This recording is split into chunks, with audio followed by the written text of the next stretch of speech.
Welcome, everybody, to Legal Tech Week. This is the show where we talk about the top stories in legal tech and innovation. This week it is July 17th, 2026. And our panelists today, let's go around. Who wants to kick it off? Stephanie, you want to kick it off? Sure. I feel like I haven't been here in forever. I'm Stephanie Wilkins, Director of Content at Legal Tech Hub, coming to you today from Asheville, North Carolina. It's hot everywhere, so there's just less smoke and disease here than New York. So Yeah, smoke is terrible. All right, Rhys. Rhys? you're One muted. second. Sorry, the laptop I have is really old. So I'm Rhys. I'm the editor-in-chief of Eagle Tech News. And just a like heads up too, they are testing the fire alarm today. So if I start talking and the fire alarm goes off, I'm okay. And I apologize for the potentially loud sounds. Does the Canadian smoke set it off? That's the question. I've been worried about smoke detectors in my house all week. All right, Victor. Hi everyone, my name is Victor Lee. I am Assistant Managing Editor for the ABA Journal. Yeah, we had a really bad smoke here yesterday. Everyone had to stay indoors and whatnot. Which wasn't too bad, which was fine because it was also like 90 something degrees outside, so it's not like anyone really wanted to be outside anyway. But yeah, and I think we sent it over to the East Coast, so you're welcome. Thank you very much. And Nikki. My name is Nikki Black. I'm the Principal Legal Insight Strategist at 8am, the team behind LawPay, My Case, CasePeer, and DocketWise. And I write legal tech columns for ABA Journal Above the Law and the Daily Record. And I also write our 8am's Legal Industry Report and just got started on drafting the surveys this week. All right. And Joe? Joe Patrice from Above the Law and the Thinking Like a Lawyer podcast. I am coming to you from the newly cleared smoke-filled area. We were kind of apocalyptically orange skies a couple days ago, but today it's actually kind of nice. All right. And Steve? Steve Embry here. I write the blog Tech Law Crossroads and also write for Above the Law. And what I can't figure out is it's cleared in Chicago, it's cleared in New York. I'm halfway in between, and this is the worst day yet. What's going on here? I'm not positive it's cleared in New York. I'm not there, but they Oh, did. Joe just said it did. So Well, upstate, Yeah. New York City hangs on yeah, to things. It's yeah. clear where I am. I'm up north of Boston, up on the coast north of Boston, and it's nice and sunny and clear today. So, but yeah, it's been weird. It's been an apocalyptic week for all sorts of reasons, not not just the Yeah. not just the smoke. It just cleared up Thanks here, for and I'm near Ithaca, and yesterday was horrible, but I read a great headline that was like, oh, we're supposed to get rain in New York City, and so all of the fog in the air might just turn to soot all over the city. So I'm just not going. I was going to go back earlier, and now I'm going back when I was originally planned on Tuesday. So hopefully that'll all be gone. Oh, so in honor of the release of the Odyssey, Nikki's coming to us from Ithaca. Uh, that was exactly the reason I did this. You're right. yeah. I was right on board with that. Someone mentioned there's Ithaca and Troy in upstate New York, so like he could have easily just gone. True. Yeah, He could I he could saw have made the somebody trip in who like a few hours. somebody who did like put the Google map up. They're like, how did it take him 10 years to do this? Yeah. all right. In other news, in legal tech news, and as for me, I'm in the middle of painting, which is why I'm wearing a hat and not in my usual place, but doing some home repairs here over the next couple of days. But um, where should we start? I don't even know where to start. A lot of good stories today. So, Nikki, since you're already working on starting to think about your survey and you have a survey story, do you want to kick it off with that? Yeah, this was Not your survey, but another survey. yeah, this was let me put it in the chat. I haven't written about it yet. I It didn't just even have time to ask ChatGPT to sum it up for me. So, yeah, it's a great survey. It's from Texas. Texas Bar did a survey of their membership, and 1,500 lawyers responded, I think. And the survey was conducted from in January and February of this year. So it's a pretty recent survey, all things considered, right? In terms of when the survey itself was conducted, and unfortunately, it predated Claude Legal. So I do think that when it comes to survey data, especially when it's talking about generally available generative AI tools, the numbers are going to be really different post release of Claude Legal. So it's unfortunate that it predated that, but it does have a ton of interesting data. I mean, it's a very let's see, this 87 pages. The report is. It's not small, but it's got a ton of. It also, part of what makes up the 87 pages is they have all the comments listed. Like every single comment that was entered, they have added to the report. So the report itself is more like, let's see. They also have the actual survey, which is interesting at the tail end of the report. So the report itself is 22 pages. But it just has a ton of really interesting data. I mean, the least of which was, the summary findings on the first page, AI use from 2024 to 2026. And the other thing that's nice about this, by the way, is it's a discrete population, right? It's lawyers in Texas, and the ones that responded to the survey probably, there's a good overlap from 2024 to 2026, the ones that are willing to answer surveys, But it increased from 30% to 62% in just 2 years. It just gives you a really good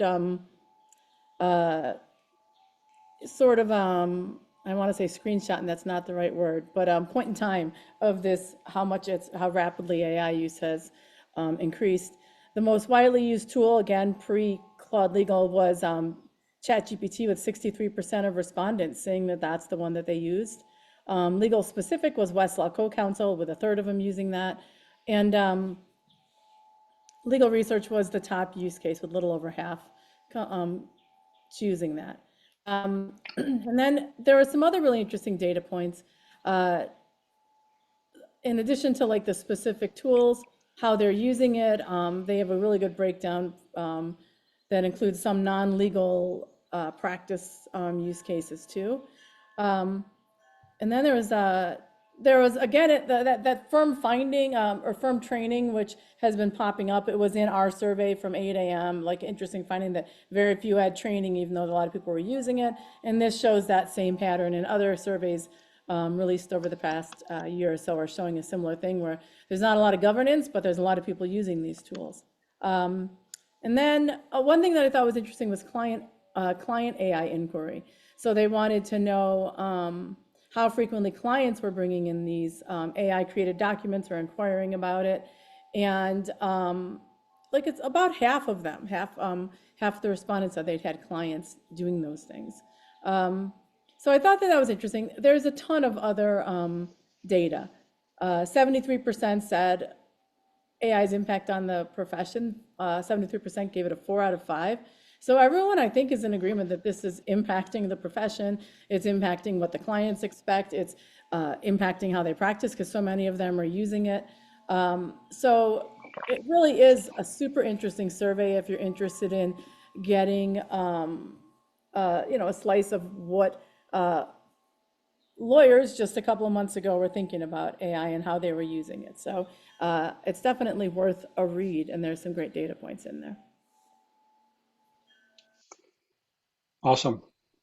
Yeah. It's kind of interesting to me how people go back and forth between ChatGPT and Claude to some extent. I think Claude is.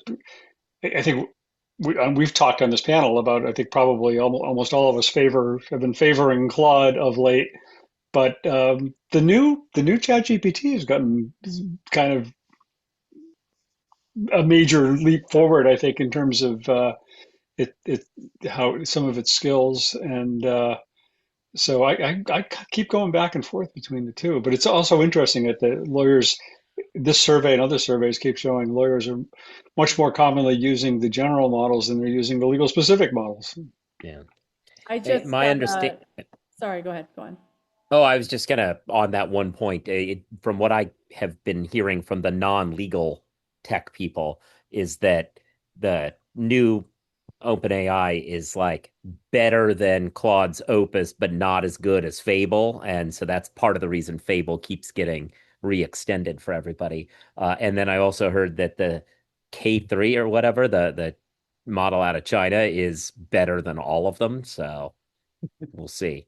Yeah, I just signed into my old ChatGPT account. I'd used that for a really long time with ChatGPT Plus, but then I switched over to Claude and they prompted me with a 1 month free for Plus. So I'm like, all right, I'll do 1 month free and play around with it. I've been using it occasionally because for certain, I use Claude, Google, and or Claude Gemini, and then I'll use the free version of ChatGPT, depending on what I'm doing. Sometimes like you'll just get better results with one of the three. And even the free version was great. It would just cut me off after a certain amount of time. So now I'm playing around with the ChatGPT Plus, and I'll see how it is. But and I also think they're all just bad guys. Claude may be playing the good guy, but I don't think they're any better than the others, honestly. Could be Has wrong. anybody used Copilot at all? Like, because I have. yeah, It's horrible. It's like yeah. the worst one so far, and um, I'm This like second place with 44%. I think I chalked it up to just the fact that so many people are reliant I on think they just have it. Microsoft. Microsoft. Yeah. Yeah. yeah. Yeah. It's just given Because, to them. like they just have access to it. It's included in everything. So Yeah. Yeah, but I it's terrible. I mean, just a few times I've used it, I've wanted to like put my head through the monitor. It's the worst. Yeah. Yeah.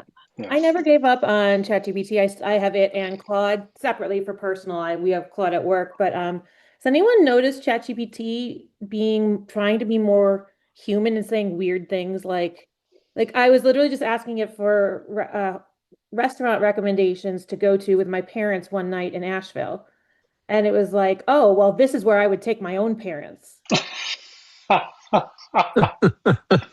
Okay. like, "Okay, I cool." haven't, And other people have been like, "Oh, that's crazy. I had to read that 3 times." I'm like, "I hope you didn't." I haven't had that, but what I have noticed, particularly with Claude, I think, is I feel like it mansplains to me, not in a, it doesn't know what it's talking about, and and not in that way. Like it says nothing, but it says a lot. And that like I come to it with a valid idea or a valid observation, and I want to kind of pressure test it. But it seems to have this presumption that I don't know what I'm talking about or that I'm incompetent. And so it acts like I'm an idiot instead of assuming that maybe what I'm bringing to the table is at least worth talking about or thinking about. It pokes all these holes in it. And I start to get really frustrated because it feels like being mansplained to in that way. Like this presumption you don't know what you're talking about, so it has to educate me rather than just taking it as a valid proposition and pressure testing the proposition. It assumes that the underlying thought process behind it is dumb, or I'm dumb coming up with it, and it gets really frustrating. And I keep trying to see if maybe I'm imagining it, but it just keeps happening over and over again. And I think it's some of the underlying bias because I'm asking about tech talk and there are tech topics, and I did some research, and it does do this because it knows I'm a woman. I think that it assumes I don't know what I'm talking about, even though it knows this is what I do because of its history. It's weird. I love that you found the one situation. I like everybody else in the world is talking about how it's all sycophantic and all it does is say every idea is the greatest idea ever. And Nikki's managed to break it such that it just goes like, I think that's dumb. What's wrong with you? But I had that same experience with Gemini. I was looking up I was trying to find like a press release for something or whatever. And it was like, no, that acquisition hasn't happened. You must be thinking of this other one 6 months ago. You have the company wrong. I'm like, I assure you, I am not.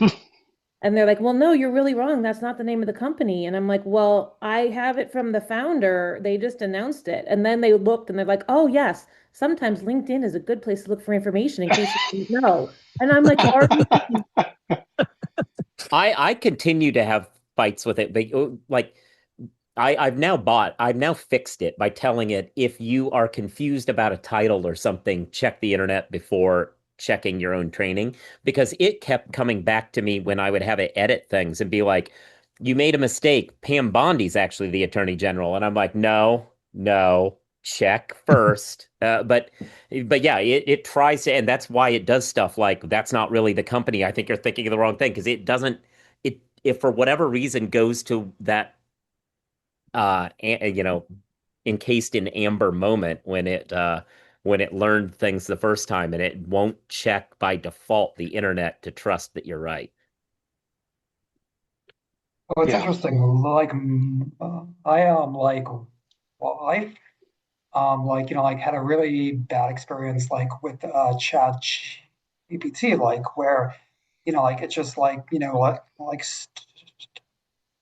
started to be like rude and like mansplains stuff and like, tell her like, like she just needs to like trust herself and be like a bit more confident. And I'm like, you're just asking it questions. So like she actually switched over to Claude from Chat GPT. And she noticed the change around like GPT-5. And like I always tell folks like destroy your like history. The profiles these tools can create are really helpful, and if they like like try to tailor how they speak to you like based on your profile. It's just a recipe for like disaster. I Yeah. I did just ask ChatGPT what its parents are like, and then it admitted it doesn't have parents. Well, that's so sad now. It was like, ha, exclamation point, fair question. I don't actually have parents, so I wasn't referring to personal experience.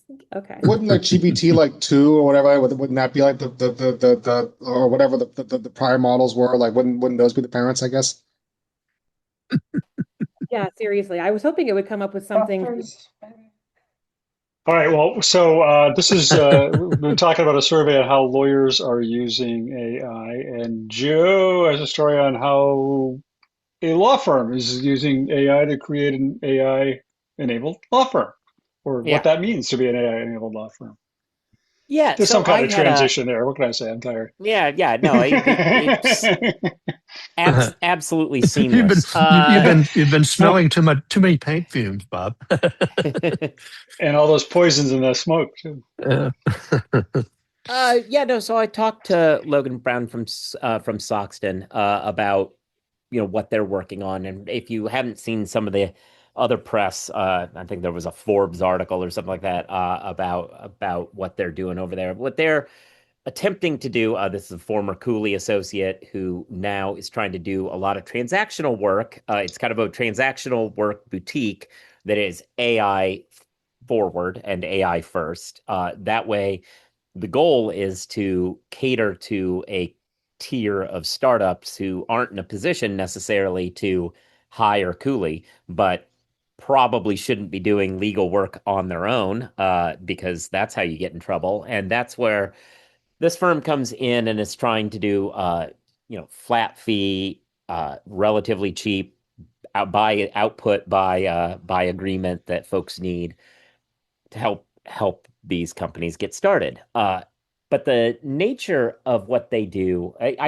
the reason I wrote this story is I found that a lot of the coverage that they were generating, while it was glowing and impressed with what they were doing, all the coverage seem to give off this air of they're doing AI and that means that they're not they're able to do all this without working nearly as hard. Was kind of the atmosphere of all the articles written about it.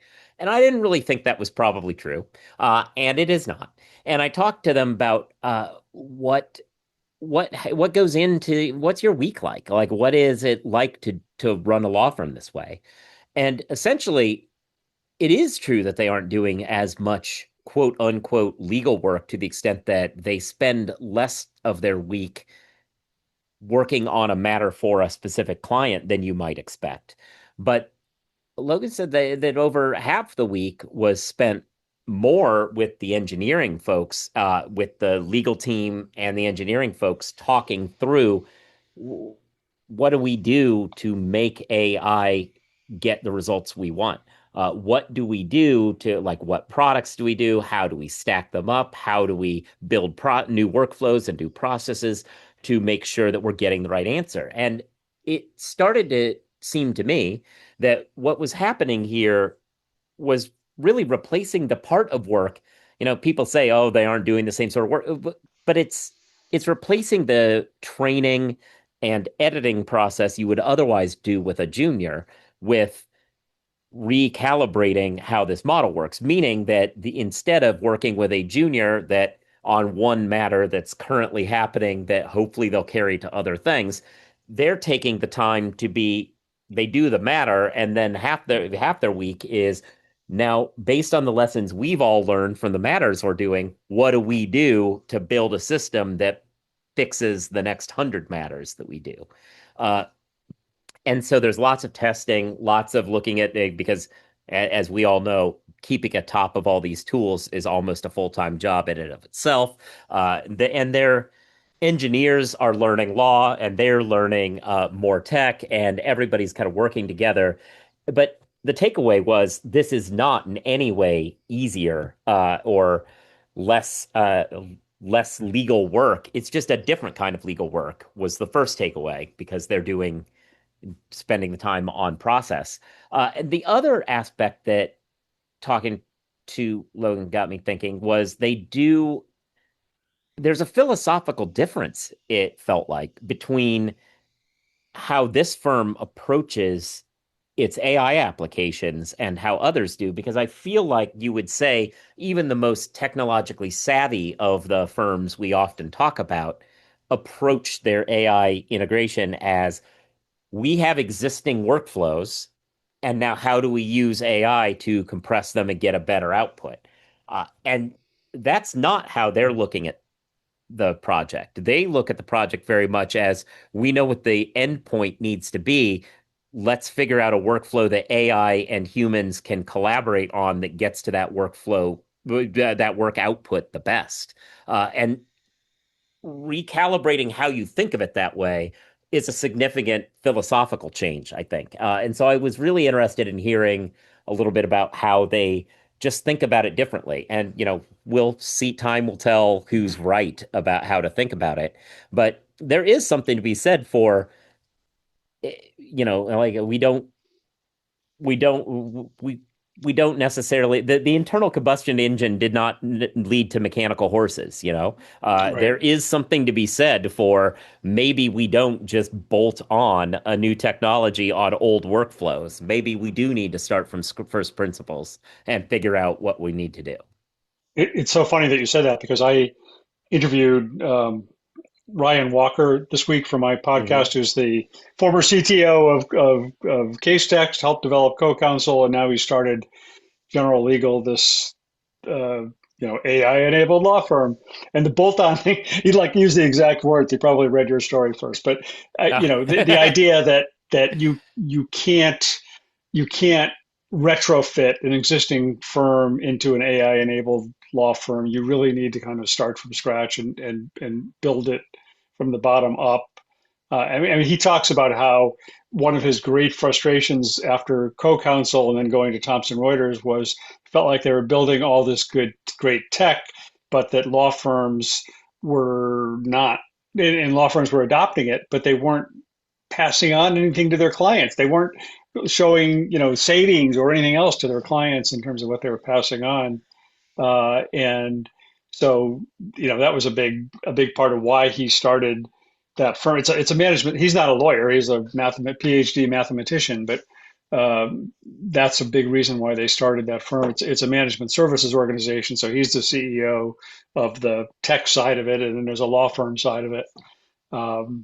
But he used that exact analogy, and he also talked about this kind of sort of concept of kind of creating a what he called it, like a second brain. Like at some point he said, we pride ourselves on getting to know our clients, but they only charge them like $250 for a document. I'm like, how do you get to know your clients? He said, well, no, we tell them to just send us everything they can send us. And we ingest it. We kind of create this second brain about our clients so that we understand the context, we understand the kind of work they want done. So it's an interesting approach. I mean, it's all flat fee. It's like $250 for a basic document, $500. So that's not out. That'll be out in a couple of weeks, maybe next week. I don't know. And that's similar to Soxton's pricing too. Yeah. It's three-digit amounts for documents. Yeah, That's an interesting point about the law firms not passing on anything. I did an article this week on a Deloitte legal survey, mainly of in-house legal departments. I think maybe 600 respondents something like that. Anyway, only 4% of them said their law firms had passed on any artificial intelligence related savings to them. It's like see, that's close to none. It is pretty amazing. Yeah, yeah. So So I was at a conference in the spring, and a partner at a uh, firm essentially like said, like like our jobs are essentially evolving to like process engineers, and to like like just like trying to recreate the workflows and the processes we have. And I believe like the advanced tech industry has like like will eventually like force people to rethink like how they do stuff, and that's a really high challenge. And it's also like why the ROI is so hard too. I mean, you can't just like turn over everything to like Claude or Chat GPT. You have to like change entire teams and processes too, and start from scratch. And it's it's a higher challenge than people expected. Um, and it's also like like why these hybrid firms are essentially saying these huge firms cannot change. They're too like stuck in their ways, and the time calls for a new start from scratch. And we are the firms that can start from scratch, and we can like take advantage of the moment, while the firms would just be too slow and too unable to completely change.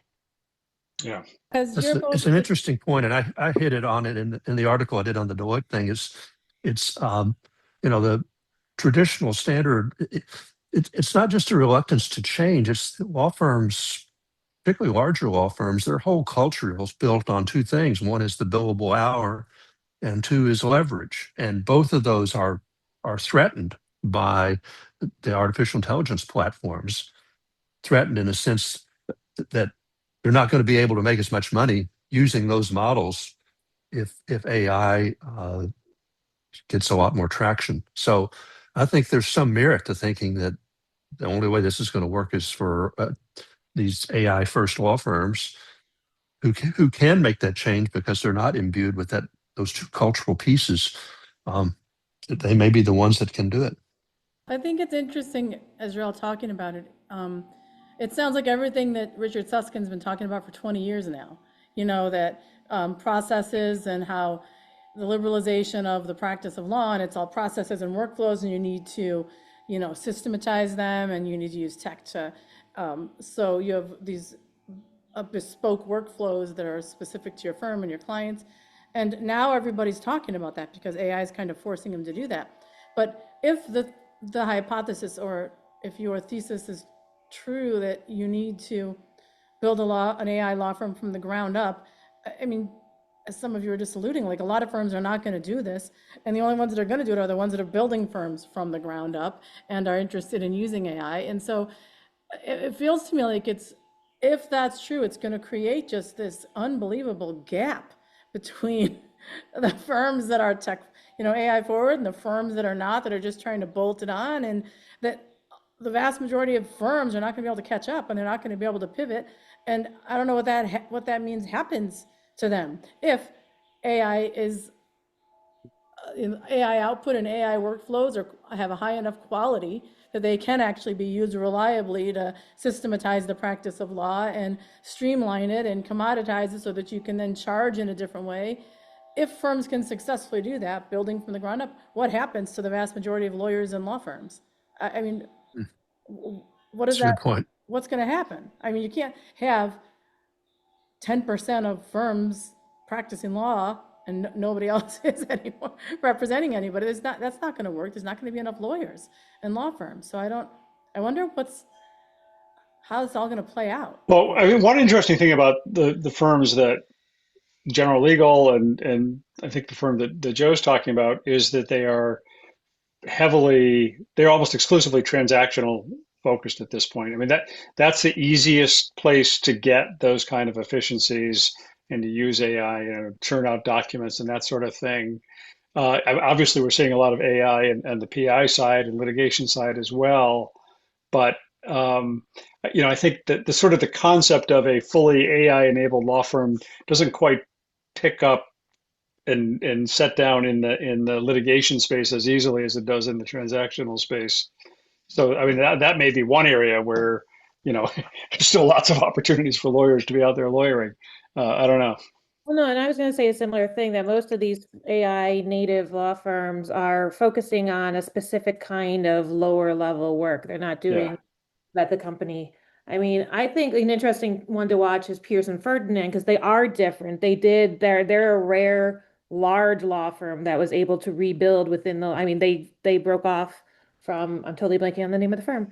And built a whole as partner only, but they're more like your traditional big law firm, but they started from the ground up with AI. So that's just a completely different model than all of these other AI native ones we're seeing, which so I mean that I'm curious to see how that works out. But I mean, to a degree, also, I mean, arguably there maybe are too many lawyers. I know people don't want to hear that, but do we need the number of law firms that we have? I don't know. Yeah. The hybrid firms seem to be trying to replace associates with the agentic AI.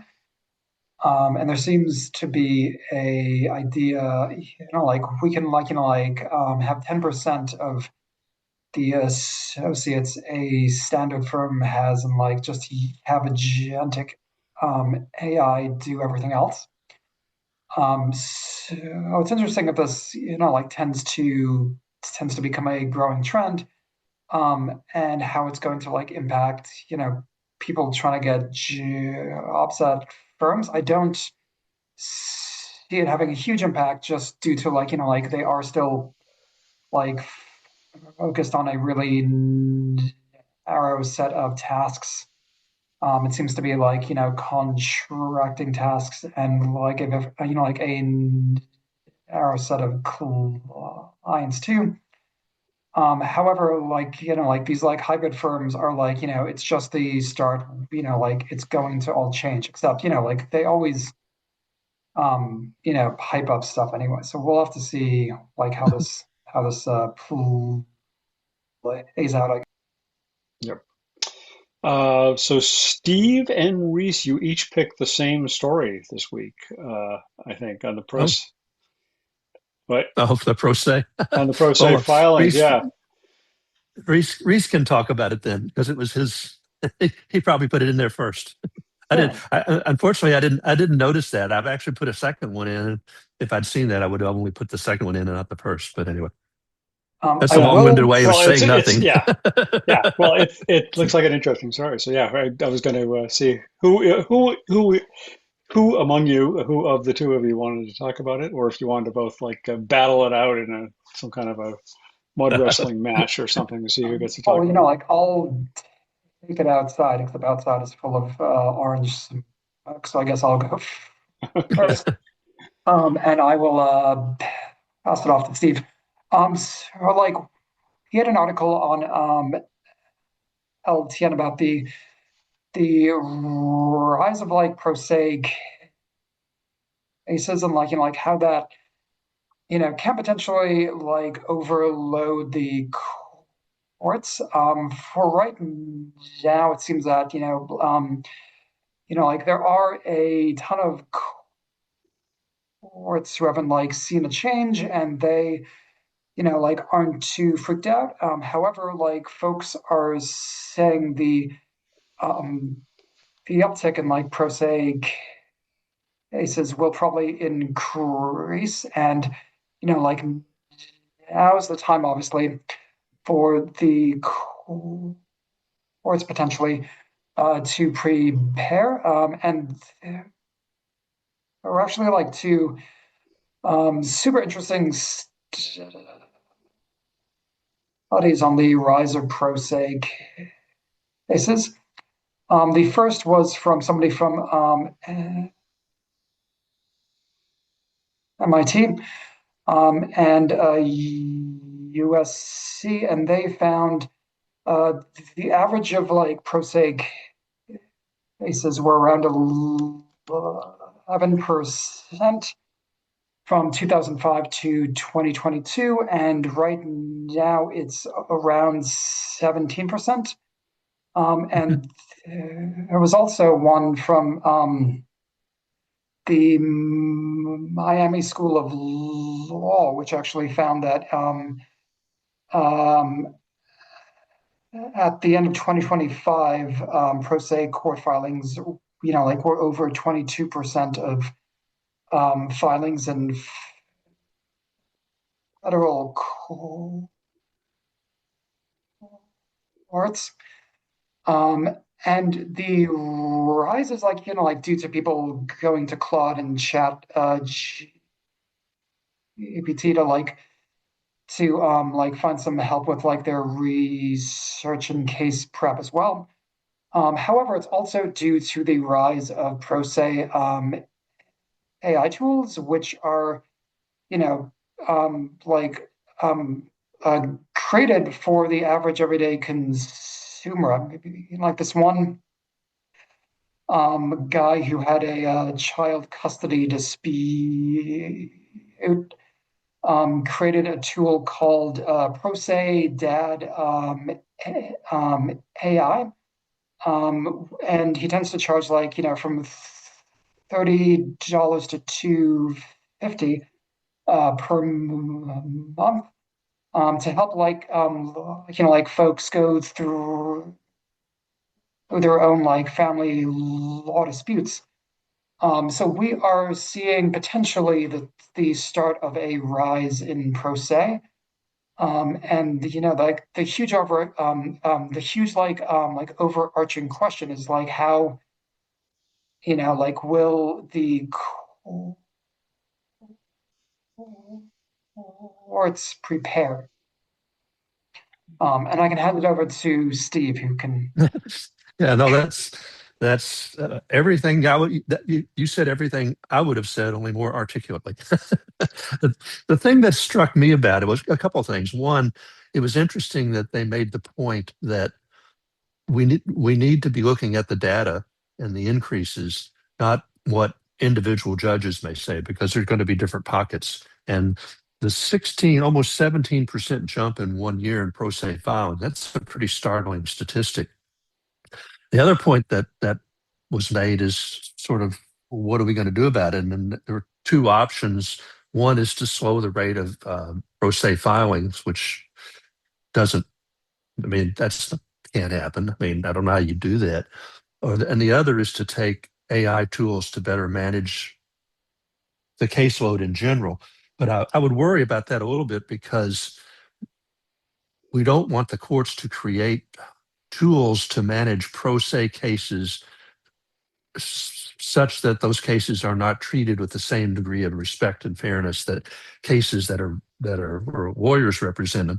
Keeping in mind that the pro se cases are going to take up more time of the judiciary, because the people that are doing them aren't lawyers, and while they might get a nice complaint drafted by Chat GPT, they're not familiar with the process and how the courts work, and when you have to show up and not show up, and what you can say, where you can stand, all those kinds of things. So that takes more time. And then the hallucination and inaccuracy problem, which still exists.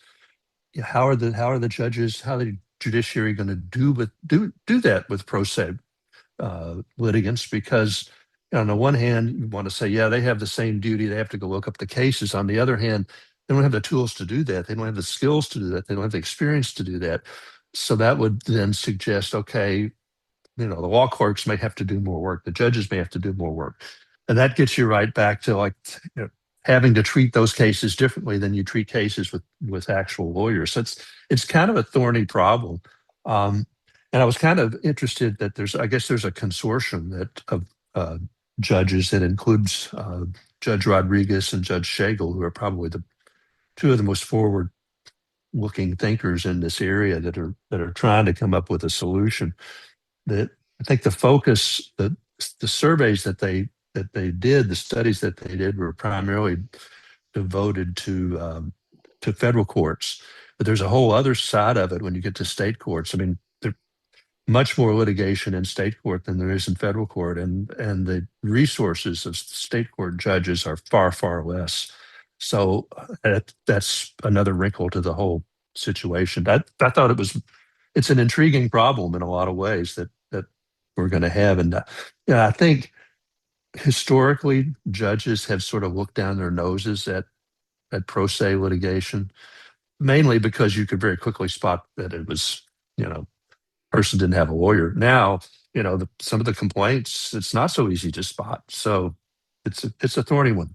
I mean, listen, it's a problem of our own making, right? It's a profession problem, and it's a societal problem. So there's only two options. There's a third option. The third option is fund LSC, and fund legal aid and give money to all of these agencies that have lawyers that are willing to do the work, but we don't pay them a lot and we keep cutting the funding. That's the solution. And this is 100% a problem of our own making, because there's a moat. And I included this story in my LinkedIn newsletter today. I mean, there's this access to justice moat that we've created that keeps getting bigger and bigger. And instead of building a bridge, which is what we should have done in the first place, all of the litigants are like, fine, we'll take these blow up rafts and we'll float across, forget about it. So they're all like, I mean, that's the situation we're in here. They're using ChatGPT as their rafts, and they're trying to float across this moat. And all of a sudden, ChatGPT makes it really easy to do it, whereas before they would have had to swim or something. And soon they're going to have like little, ferries that are going across there that are all ChatGPT powered. And that's what we're heading to with this complete overload of the court system. So it's a problem of our own making. And, the solution is easy. It's make it easier for lawyers to affordably represent people, both make a living doing it and to also not charge a lot of money for it. So legal aid, and public defenders' offices, expand those and expand the poverty, the definition of poverty level so that it includes other people. So that's the actual solution. We all know that's not going to happen because that doesn't help capitalism. So of course we're going to try to use AI and ultimately find one way or another for people at the top to make even more money. And these people still aren't really getting served the way they should. So represent it. It's so interesting. It's an interesting. Go ahead, Stephanie. Sorry. And I totally agree with you, Niki. But the reason I'm in Asheville, I was speaking at a lawyer consortium and their clients thing yesterday, and they're all on the defense side, and a lot of them in professional liability and insurance and stuff like that. And the general gist in that room around this is like, oh, AI is just allowing people to file all these frivolous claims, and we have to spend all of our time because you have to defend it no matter what. And I'm like, well, there's people with valid claims that can't otherwise file, right? And these aren't all frivolous. And they had to be like, oh, yeah. And I'm like, no, I get you. Like, I think we need to be focused on the stress on the judiciary here. I'm not really worried about you having to defend a few more cases. Yeah. I couldn't quite say that way, but yeah. Yeah. I think one point I would make on this is well, a couple points maybe, but I do think, Steve, earlier on you made an allusion to the idea that maybe maybe you don't want to give the judiciary too many tools because you don't want AI sort of shortchanging the attention that's given to litigants. But I think we're seeing a lot of examples coming out of the courts now where they're developing tools that don't sort of supplant the judicial decision-making part of it, but that make it easier for pro se litigants first to understand even where they should be, what courts they should be in, what their rights are, what the procedures are. Suffolk Law School has been doing some interesting things with using AI tools to help pro se litigants draft better documents and get answers to questions. A lot of the burden on the courts isn't so much the burden on the judges; it's often the burden on the clerk's offices, because you have all these people asking a lot of questions or misfiling documents or making various kinds of mistakes that just mean the clerk's offices have to stop what they used to do and spend their time explaining all of this to people. But I think the good news in all of this is that compared to really just 3 years ago, courts are largely, I think, waking up to the fact that this is a major problem and that it's an accelerating problem and that they need to start using the same technology that is helping to accelerate this problem if they're ever going to address it. And I mean, you mentioned the Judge Slagle and Judge Rodriguez initiative, but there are, again, Suffolk has been doing a whole lot in this area. There are others that are doing a lot of work in this area to develop that. And there is also the guy, what's his name, Shlomo Schlegel, has got his AI for Judges platform, which is a really cool platform, and it helps to streamline the process of managing, deciding cases without supplanting, and I think Judge Rodriguez uses it as a matter of fact, but without supplanting the decision making part of it. It's called Learned Hand. Yeah. Yeah, learn it hand. Yeah. So, but I also I just well. I'm not. I wanted to just kind of comment on Nikki's comment. Also, just I think this giving more money to Legal Services Corporation is a great thing. I'm all for it. It's never going to happen, but it's a great thing if they would do it. But I think even then, you're still not going to solve all of even the court side access to justice problem, let alone all the access to justice issues that aren't ever go to the courts or not litigable issues. And I do think need to be other solutions. I think Monday I've got a podcast going up. I just interviewed Renee Kanaki Jefferson, who's wrote this book called Law Democratized, a Blueprint for Solving the Justice Crisis. And she's got a lot of really interesting ideas on how to go about that. But it's a complicated issue, and there's not a single simple solution, I don't think. All right. What else do we have? I lost track here. Well, I'll just Victor. jump in and make. Oh, okay. And I'll just jump in real quick and make the note that she also writes for Above the Law. Renee does? Yeah. Oh, I didn't know that. She's got a great Substack. If you don't follow her Substack, it's legal ethics something. It's all about legal and judicial ethics, but she does a legal ethics roundup for us. Yeah. I wonder if that's the same thing she puts in her Substack, because that's what she calls her Substack, is legal ethics roundup. All right. Victor, do you want to go? You got smart glasses? Yeah, so I mean, this is a pickup that we did of a law.com story about how the increasing popularity of smart glasses could lead to more workplace disputes. And there are a couple things I was wondering about. I didn't know people were wearing smart glasses that much. I mean, hey, more power to you. I think the main issue was that people were worried that like you could record people, or you could get the biometric information without them knowing it and everything like that.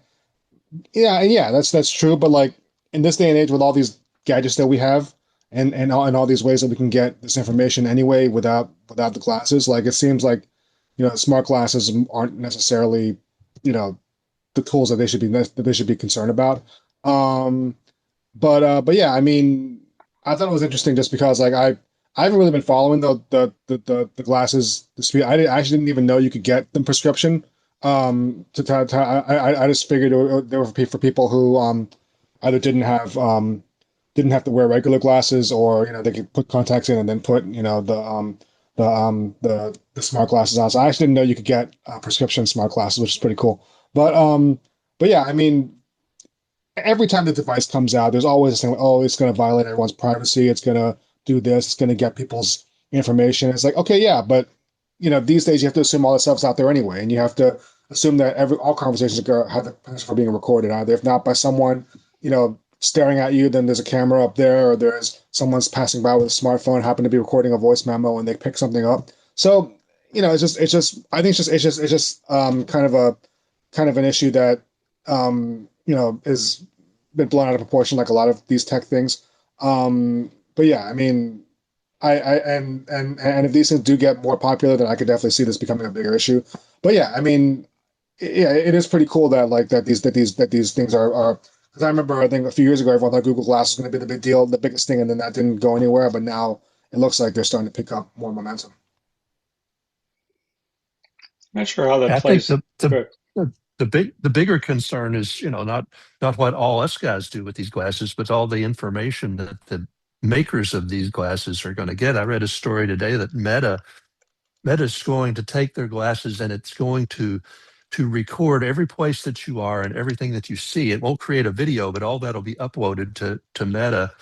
And how well that's always worked out when Meta gets more information about us all.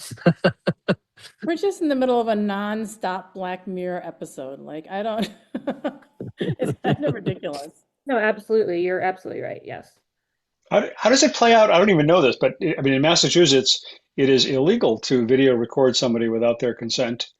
You can audio record them without their consent, but you can't video record them without their consent. So how does that? I wonder how that plays out. Somebody Even in where I public, guess even in public? that's a good question. I don't know. Probably not. Yeah, I guess in public you can get away with it. So, but it work. You talk about the workplace situation or something like that. I mean, then you've got a real issue, I think. Bob, is Massachusetts one of those states where both people have to consent to video, or just one person? Because if it's just one person, then I always thought that's kind of humorous. The states that say you can't record without consent, as long as one person consents, is like, all right, well, I that consent. doesn't do any good. The recordee, if that's the right word. I mean, the person being, not the person who's doing the recording, the person being recorded has to consent. Yeah, it does have some teeth in. Yeah, yeah.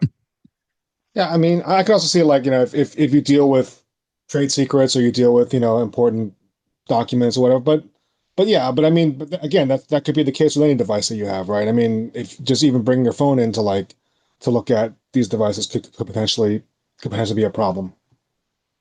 Yeah. All right, what else have we missed here?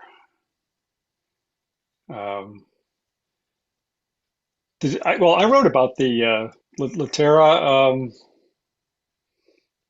relaunch this week. I don't know if did anybody else? Yeah, I did. Did you cover that? The only I was Yeah, back from vacation is like the only thing I wrote this week, but yes. yeah. So I think that was kind of interesting. They kind of did a rebranding, um, and it kind of seemed to be queuing up a little bit for ILTACon, which is not all that far away. Um, and but I'm sure we probably both talked to Avanis, the CEO, but one of the questions I think I asked was sort of, is this kind of a response to the Harveys and Lagoras of the world? I mean, are you trying to kind of reposition your company? And he said something like, we don't respond to anybody. I think were his words, which I get it, but still, I think it's interesting because I think what they're really trying to do is to emphasize the fact that, I mean, so many of these, like when you talk to somebody like Harvey, last time I talked to the founders of Harvey, one of the big differentiators they keep making is that, oh, we're now integrated with all the law firms' tech stack, and we put a lot of effort into that. And the reason we're better than just ChatGPT or whatever else is because we understand the law firm's processes and workflows, and we're integrated in their tech stack. Well, Litera has been integrated into the tech stack for decades with some of these law firms probably, and is right there. So I mean, it is a really I think sometimes we get so enamored by the shiny new things that we kind of forget some of the more established companies that have been doing this for a while, and in a way, I kind of think that this is a little bit of a nudge from Litera to say, hey, you know, we're here, we've been doing this, and you know, we're a great place to be building your AI and going from there. So I don't And I know. agree with that Wasn't because there's a big reliance on, like, they've been doing this for 30 years. I thought it was more almost a nudge at the Clio thing because they're really stressing the integration of business and practice of law, which Hmm. Litera has been doing for a while, but didn't necessarily stress it with that key message. Whereas, with the acquisition of VLEX, that became the big splash out of, Right. Clio Right. VLEX. I think it was, I saw it more as like, I mean, I don't think they were positioning it as against anybody, but as, I mean, this combination of business and practice of law, between that acquisition and some other partnerships that have come out, that's more and more the push of like one of the last standing big silos. So that's what I saw it as more because they have been doing both for a while. That's a Right, good point. and they Yeah. were the ones. They Yeah. were the ones acquiring her. I mean, they made all these acquisitions, I mean, before like all the Clios Right. and the Yeah. Oh, yeah. whatnot started buying everybody up. Like we used to joke. I think like Litera was gonna buy everybody at some Yeah. point. So yeah, I mean, yeah, But and I think it yeah, I was, guess I did kind of forget about them. I'm not forget, but like like what with Lagora and Harvey and all these other like big companies now. It's yeah, it is easy to kind of forget now or just not have Litera be the front of the mind anymore. But yeah, I mean they were the ones doing the stuff before the others. Right. Yeah, and sometimes the company that's been around for a long time needs to remind you what they do. right. I thought the other interesting part about their messaging was the conversation, the sort of the talk about distinguishing between deterministic Yeah. AI versus probabilistic AI, and this whole idea that, what is there? One of their ads is uh, probable, sometimes probably isn't good enough or something like that. That's not what it is, but But I forget. yeah. Yeah, because probably isn't good enough. So obviously there's a place for probabilistic AI, but they also make the point that there is a very much in legal a point for rules-based AI, and that sometimes there is a right answer or a right way to do things, and deterministic AI can do that, and probabilistic AI can give you, do it, ask it the same question 10 different times and get 10 different answers every time. And they may be related, they may be similar, but sometimes that's not what you need. So, Plus, as you mentioned, there's like this Lido thing is probabilistic, right? So I mean, right. Well, Yeah. then that was part of it too, that now Lido is cross, it was originally across, Litera One, and now it's basically their whole one agent, one platform, one data set thing. So you get one login, they're putting Lido across everything. Yeah. Yeah. Yeah. Another thing that is important and to their benefit, I think, is that they made a whole bunch of acquisitions a while ago. Acquisitions take a lot of money and people and time on the back end to get all the operations, just the company operating on the same software so that they can see the same data and analyze and crunch the same data and get their systems to work together, both front end and back end, including the software itself that they've acquired. And so right now you have the Harveys and Lagoras with all this money to spend, and they are making some acquisitions, but those acquisitions are hard to actually make work. And, Litera's already put all that work in quite a while ago. You know what I mean? I want to say like pre-pandemic, right? Like that's when I remember them making, like 2015 to 20 is when they were making the 5-year period when they were making all those acquisitions. And so they might just be like the sleeper cell, I may not have heard from them, but they're probably doing a lot of hard work on the back end, and the rebrand is kind of the culmination of a lot of that. So it'll be interesting to see what comes from them now, in the Yeah. AI age. Oh, yeah. Yeah. When I talked to Abanish, I don't know if it was 2025 legal week or even ILTA the year before that. I don't know, but it was like within the last 2 years, but not this past year, where he even said like, yes, you've seen a lot of acquisitions out of us and we've incorporated, and then now we're going to look forward to building on stuff. So I think what you're saying makes total sense, Niki. Yeah. Yeah. He was there. Avanish did his first stint as CEO 2016 to 2022, and by my count, they did at least 14, maybe more acquisitions during that time. And then he came back in 2024, and they've done a few more acquisitions since then. And I don't think there were any in that little space while he was away. But yeah, so yeah, and I think also to your point, I mean, it takes a lot of time to get those acquisitions integrated and deal with just the processes and workflows and personnel stuff. I mean, just all of those different issues. But I think it had also kind of maybe for some people I think created this sort of image of Litera as becoming kind of fragmented with a whole bunch of different products that they weren't quite sure how they all fit together. And I think really this kind of branding is kind of like saying, okay, now we've pulled this all together. We've got one platform, one workflow, one AI. And that, I think it makes a lot of sense. Yeah, good point. Yeah. All right. Well, we are out of time. My paintbrushes are calling to me. And we will be back. I think we'll be back next week. I'm not. I was going to go to Double A, Double L. See if you're still going, but I'm not. I have to cancel, so I'm not going to be there. But hopefully, you can tell us all about it when we get back here next week. Tell us how Aloha and Cincinnati fit together. Yeah, Cleveland, actually, but Cleveland, sorry, Cleveland. Cleveland rocks, and so Ah, does Aloha. I mean, Yeah, yeah. All right. All right. Well, thanks everybody. Have a great week. See ya. song. You see.